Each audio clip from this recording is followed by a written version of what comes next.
আর লম্বা হবে না ট্রেনের ওয়েটিং লিস্ট, এবার বেঁধে দেওয়া হলো সংখ্যা।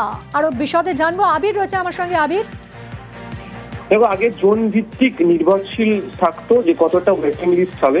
বহু ক্ষেত্রে সংখ্যাটা 400 পর্যন্ত ছাড়িয়ে গিয়েছে, বিশেষ বিশেষ সময় 500-র ঘটনাও ঘটেছে। এবারে যে নতুন নিয়ম আনা হচ্ছে সেখানে উল্লেখ হয়েছে যে সংশ্লিষ্ট ট্রেনের যে কোনো শ্রেণী, স্লিপার হোক বা এসি হোক, সেই কামরার আসন সংখ্যার 25% টিকিট অপেক্ষমান তালিকায় কাটতে পারা যাবে। আর কোন শ্রেণীতে যত আসন রয়েছে তার 25% টিকিট এই ওয়েটিং লিস্টে কাটতে পারবেন যাত্রীরা।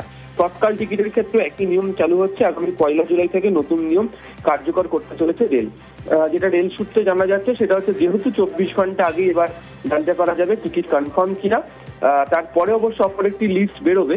এক্ষেত্রে দাঁড়িয়ে অন্য কোনো ব্যবস্থা করে দেওয়ার ভাবনা ভারতীয় রেলের তরফ থেকে করা হচ্ছে এবং সেই কারণেই ধাপে ধাপে এই তৎকাল টিকিট বুকিং সংক্রান্ত বিষয়, ওয়েটিং লিস্টের বিষয় সিদ্ধান্ত বদল করে নয়া নিয়ম আনছে ভারতীয় রেল।